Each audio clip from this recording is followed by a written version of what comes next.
कक्षा नवम गणित में आप सभी का स्वागत है। आइए आज हम अध्याय 4 बहुपद पॉलिनोमियल्स प्रश्नावली 4.2 से कुछ सवाल हल करेंगे। आज का पहला प्रश्न है प्रश्न क्रमांक 4, निम्नलिखित बहुपदों के शून्यक ज्ञात कीजिए। आइए पहला प्रश्न देखते हैं। बहुपद x धन 6, तो इसका हमको शून्यक ज्ञात करना है। शून्यक का अर्थ देखिए, x के इस बहुपद में ध्यान दीजिए, इस बहुपद में x के जिस मान के लिए बहुपद का मान शून्य हो जाता है, ठीक है ना, x के जिस मान के लिए इस बहुपद का मान शून्य हो जाता है, x का वह मान ही जो भी मान रहेगा उस मान को इस बहुपद का शून्यक कहते हैं। अर्थात हम इसे ऐसे लिख सकते हैं,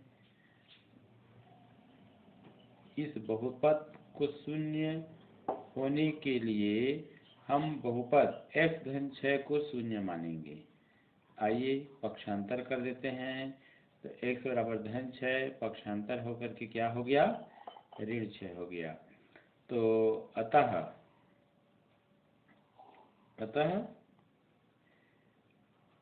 x बराबर ऋण 6 बहुपद px का एक शून्यक है। क्या है? एक शून्यक है। अब इसको हम उत्तर लिख सकते हैं। आइए चाहे तो एक उत्तर की जांच करके देख लीजिए। पहला प्रश्न है, इसलिए इस बहुपद में x बराबर हमको क्या रखना होगा, ऋण 6। तो आइए रख के देखते हैं। तो यहाँ x एक जगह में ऋण 6 कर दिए, ये शून्य हो गया, तो कितना आ गया, 0। तो शुरू में आपको बताया गया है कि x के जिस मान के लिए बहुपद का मान शून्य हो, तो x का मान ऋण 6 के लिए इस पूरे बहुपद का मान क्या हो जा रहा है, शून्य हो जा रहा है। अतः x बराबर 6 दिए गए बहुपद का शून्यक है। ठीक है। आइए इसी में एक और प्रश्न देख लेते हैं। इसका तीसरा नंबर देख लीजिए। बहुपद है यहाँ पर 5y। तो यहाँ पर चर राशि y है, ध्यान दीजिए। तो y के जिस मान के लिए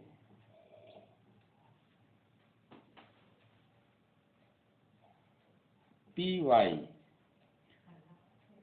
का मान शून्य हो जाता है, y का वह मान बहुपद का शून्यक होता है, बहुपद का शून्यक होता है। ठीक है। तो आइए यहाँ लिख सकते हैं, अर्थात py बराबर 0 प्राप्त करने के लिए हमको py बराबर 5y है, तो यहाँ पर हम 5y लिख देंगे। आइए 0 के बराबर होगा, अर्थात यहाँ हम इसको y बराबर 0/5 लिखेंगे। तो y का मान क्या प्राप्त हुआ, 0। ठीक है। अतः क्या लिखेंगे, y बराबर 0 बहुपद py का एक शून्यक है,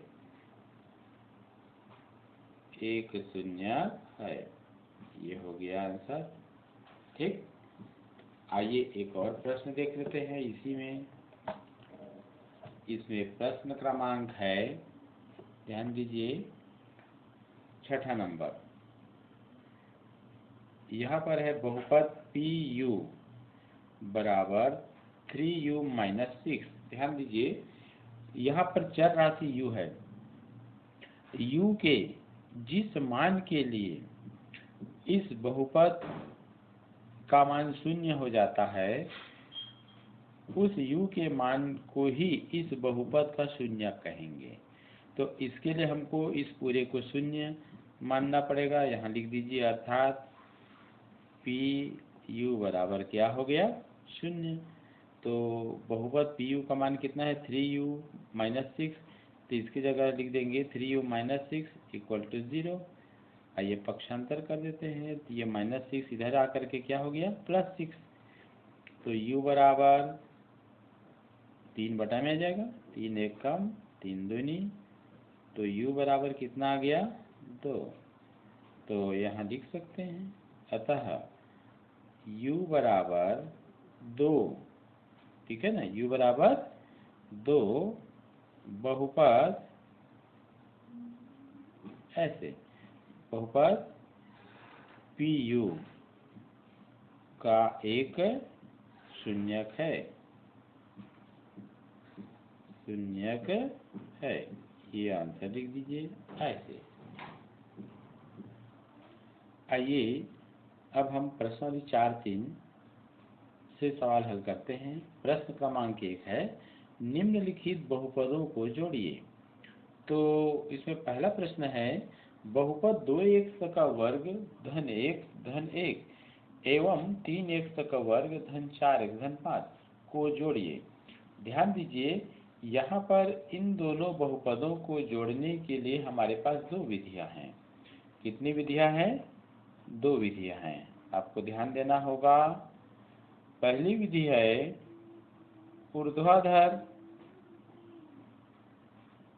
ऊर्ध्वाधर विधि से जोड़ना, ठीक।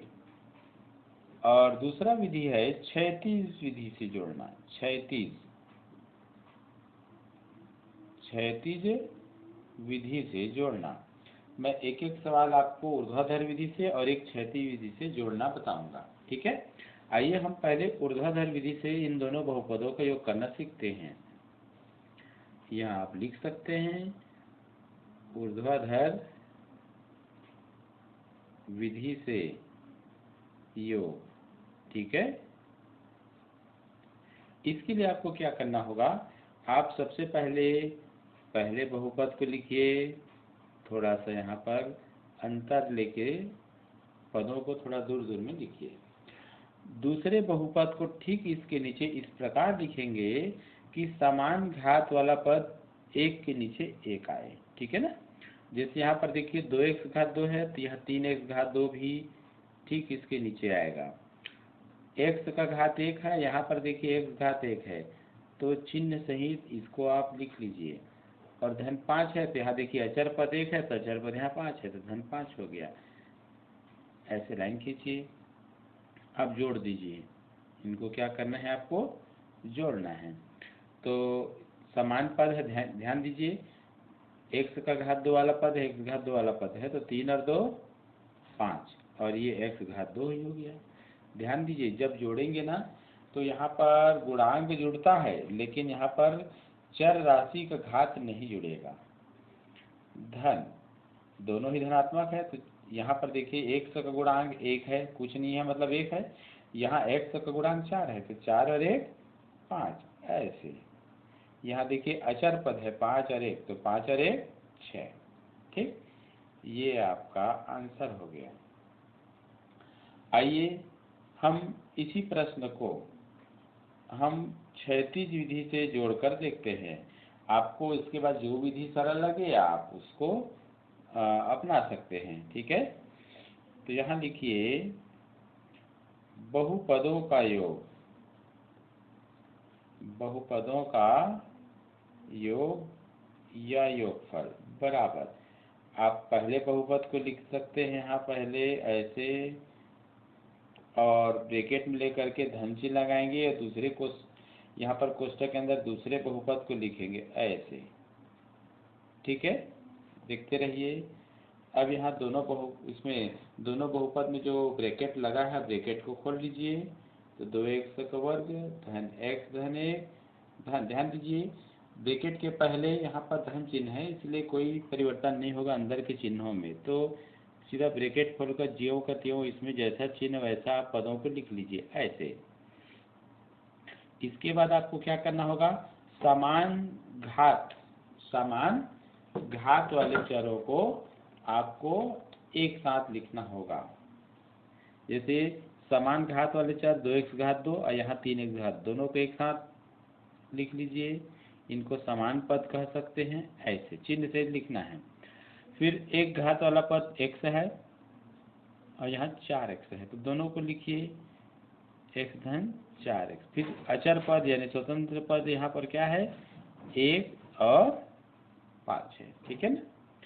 आइए चिन्ह के हिसाब से इसको जोड़ लेंगे तो दोनों ही धनात्मक है, तो 3 और 2 5। या तो आप इसके गुणांक को ऐसे ले करके ना इसको ऐसे ले सकते हैं, ठीक है ना, कॉमन।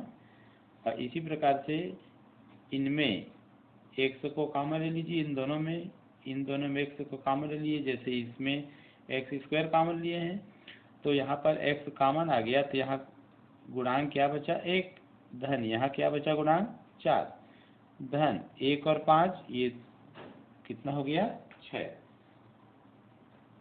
आइए जोड़ते हैं 3 और 2 5, x का घात 2 4 और 1 5 x धन 6।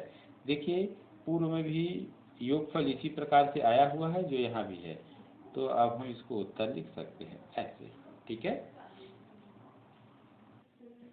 आइए प्रश्न क्रमांक 2 को देखते हैं, पहला का दूसरा।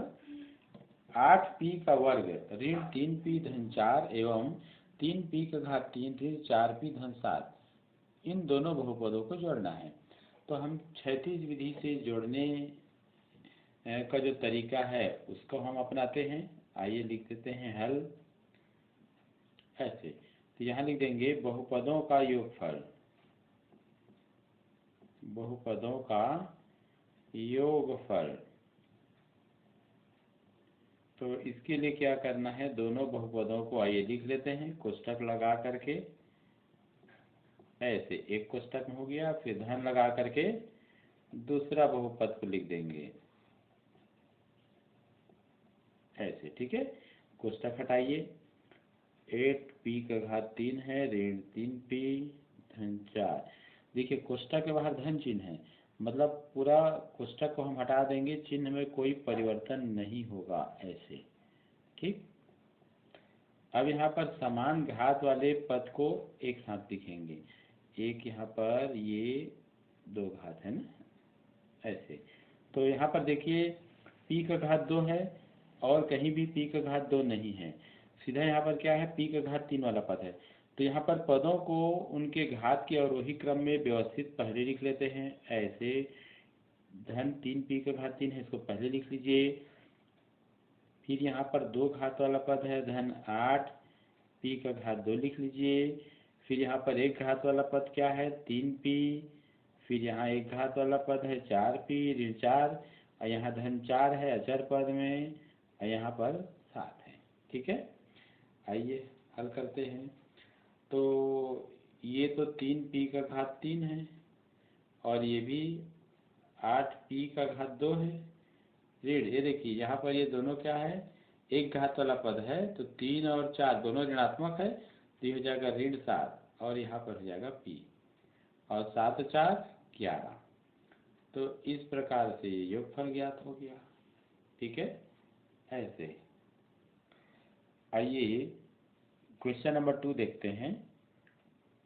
क्वेश्चन नंबर 2 का पहला, यहाँ पर प्रश्न है दिए गए बहुपदों, यहाँ पर देखिए 3 बहुपद दिया है 1 2 3, तो दिए गए इन बहुपदों को जोड़िए, जोड़ से प्राप्त बहुपद की घात भी बताइए। तो सबसे पहले इन बहुपदों को हमें जोड़ना होगा, जोड़ने पर जो योगफल प्राप्त होगा उसका हम घात बताएंगे, ठीक है ना। तो यहाँ पर लिख देंगे बहुपदों का योगफल, बहुपदों का योगफल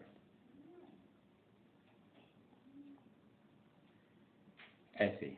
तो यहाँ पर क्या करना होगा, लिख देंगे इनको ऐसे 2y ऋण 5। ये इस प्रकार से हम क्षैतिज विधि से योग ज्ञात कर रहे हैं। ऐसे इसको भी ब्रैकेट में लेंगे और ये चिन्ह सहित इसे भी हम ब्रैकेट में लेंगे। ठीक है, आइए कोष्ठक हटा देते हैं हम। तो 3y का वर्ग धन 2y ऋण 5 धन 2y का वर्ग धन 5 धन 8y और धन, देखिए यहाँ पर धन और ऋण का गुणा करेंगे तो धन और ऋण का गुणा ऋण हो जाएगा y का वर्ग, और धन और ऋण का गुणा फिर से करेंगे तो y। यहाँ पर समान घात, चर की घात समान है, ऐसे पदों को एक साथ लिखेंगे। तो देखिए यहाँ 2 घात वाला पद है, यहाँ भी 2 घात वाला पद है, यहाँ भी 2 घात, एक साथ लिख लीजिए। ऐसे चिन्ह उनके सामने है, उस चिन्ह को यहाँ लेंगे ना। देखिए यहाँ धन है तो यहाँ धन, यहाँ ऋण है तो इसमें ये लीजिए। फिर 1 घात वाला पद है 2y, तो ये धन 2y, और देखिए धन 8y है ये ऐसे, और ये ऋण y। इसके बाद फिर अचर पद है ऋण 5, और यहाँ भी है धन 5 ऐसे। ठीक है, इस प्रकार से। तो ये तीनों समान पद है, ये तीनों समान पद है, ये दोनों समान पद है। आइए देखते हैं। तो इसमें से हमको वाई स्क्वायर को कॉमन ले लेना है ऐसे। तो यहाँ बच गया गुणांक 3 धन यहाँ 2 और यहाँ पर ऋण 1 बचेगा। ठीक, यहाँ पर हमको y को कॉमन लेना है, गुणांक 2 बचा, यह धन 8 बचेगा, यहाँ ऋण 1, और यहाँ देखिए ऋण 5 और धन 5, ये हो गया 0। ठीक है ना। तो अब आइए इसको हल करते हैं। 3 और 2 5, 5 में से 1 गया 4, और यहाँ y का वर्ग है। यहाँ देखते हैं 8 और 2 10, 10 में से 1 घटाएंगे तो 9, तो ये 9 आई, और धन 0 है तो लिखने की आवश्यकता नहीं है। अतः योगफल दिए गए बहुपदों का योगफल बराबर 4y का वर्ग धन 9y प्राप्त हुआ। और फिर क्या कहता है प्रश्न, प्राप्त योगफल की घात भी बताना है। ठीक है ना। तो यहाँ पर योगफल से प्राप्त बहुपद अर्थात ये वाला बहुपद, ठीक है ना, की घात। देखिए यहाँ पर चर राशि, इस बहुपद में चर राशि की अधिकतम घात क्या है, तो यहाँ पर 2 है, यहाँ पर 1 है, तो अधिकतम घात इसको मानेंगे।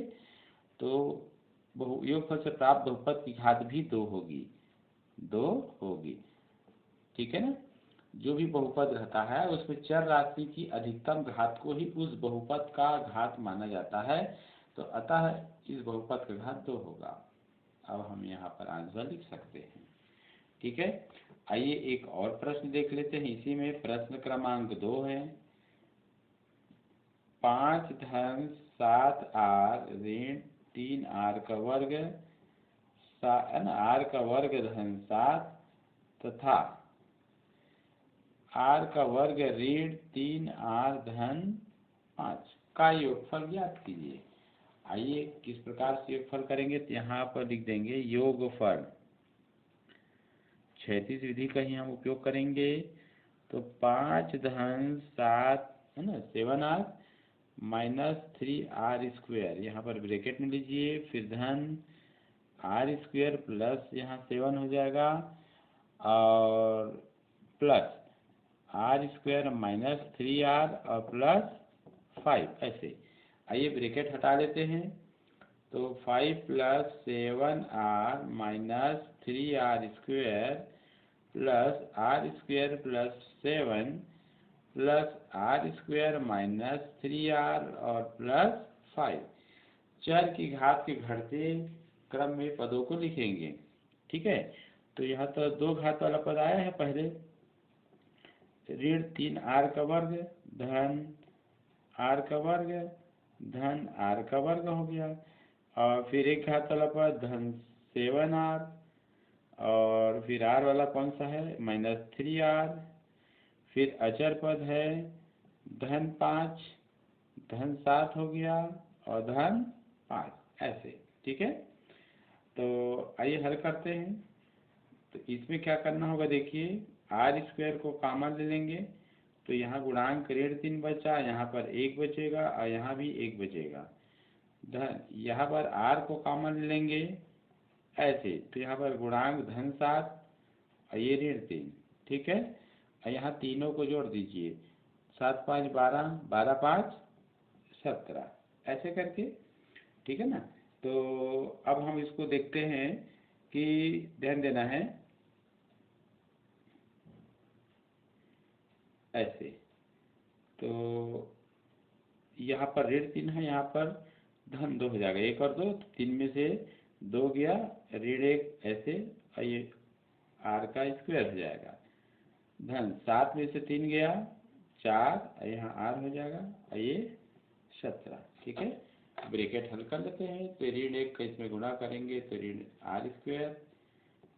4r और +17, ये योगफल हुआ। अब प्रश्न है कि योगफल का घात भी निकालना है, तो यहाँ पर सबसे पहले लिख देंगे अतः योगफल कितना है यार, योगफल -r² + 4r + 17, एक आंसर मिल गया। अब हमको कहा गया है योगफल से प्राप्त बहुपद की घात बताइए, तो यहाँ लिख देंगे तथा योगफल से प्राप्त बहुपद की घात, ध्यान दीजिए यहाँ पर चर राशि r है, r का घात 2 है, यहाँ r का घात 1 है, और यहाँ r का घात 0 मान सकते हैं।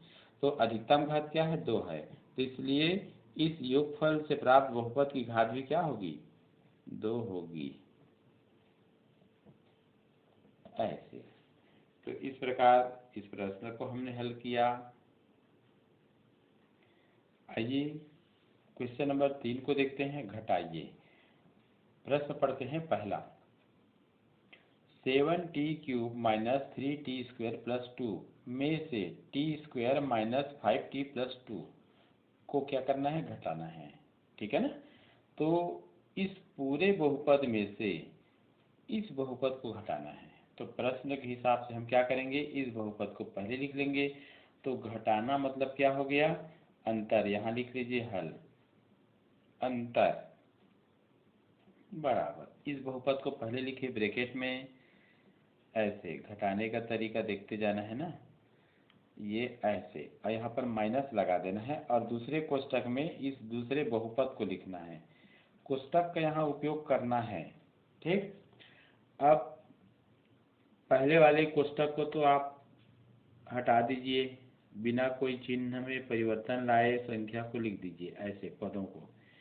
दूसरे कोष्टक को हटाने के पहले हमको देखना होगा, चूंकि बाहर में ऋण चिन्ह है, तो ऋण चिन्ह का गुणा अंदर में प्रत्येक पद के साथ होगा, उनके चिन्हों के साथ गुणा होगा।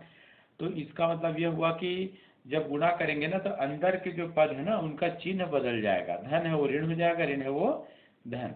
जैसे यहाँ पर धन t² है तो हो जाएगा ऋण t², ऐसे।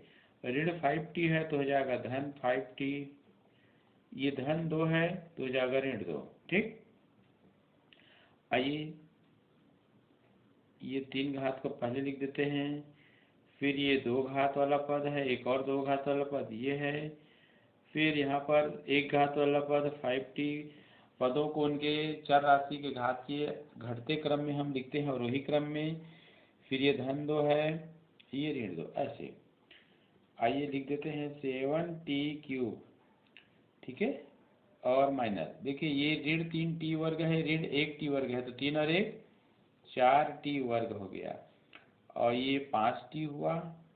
और ध्यान दीजिए यहाँ पर धन 2 ऋण 2 क्या हो गया, 0। आगे एक और स्टेप लिख सकते हैं, ऋण 4t² + 5t, और इस प्रकार से आंसर हो गया। ठीक है ना, तो आपको ध्यान रखना है कि इस प्रकार एक और सवाल देख लेते हैं। आइए इसी में दूसरा 2p का स्क्वायर, यहाँ पर 2p का स्क्वायर हो गया माइनस 5 क्या हो गया -5 और प्लस 11p और माइनस p क्यूब में से 3p minus 5p square plus 7 plus 3p cube को घटाना है, अर्थात इस बहुपद में इस बहुपद को घटाना है। तो आइए लिख लेते हैं अंतर।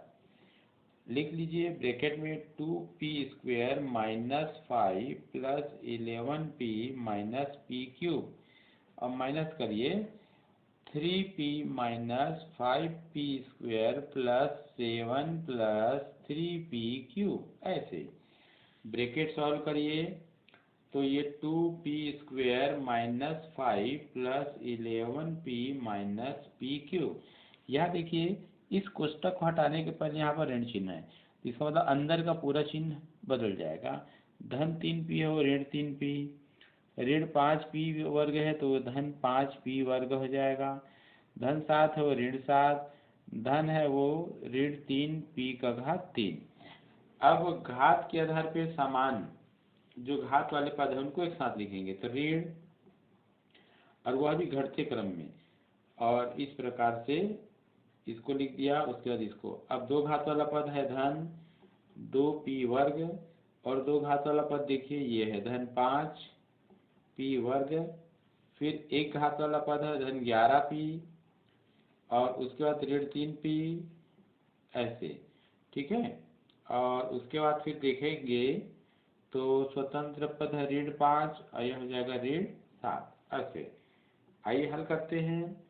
तो यहाँ पर देखिए ऋण p का घात 3 है, ऋण 3p का घात 3 है, दोनों ऋण है तो 3 और 1 4, ऋण 4p का घात 3। और इसी प्रकार देखिए ये दोनों पद धनात्मक है तो 5 और 2 7p का वर्ग, और देखिए 11p में से 3p घट जाएगा तो कितना हो जाएगा 8, धन 8p, और ये दोनों ऋणात्मक है ऋण 12, ऐसे। तो इस प्रकार से अंतर हमें प्राप्त हुआ, ठीक है। इसको देख लीजिए, शेष अगली कड़ी में देखते हैं।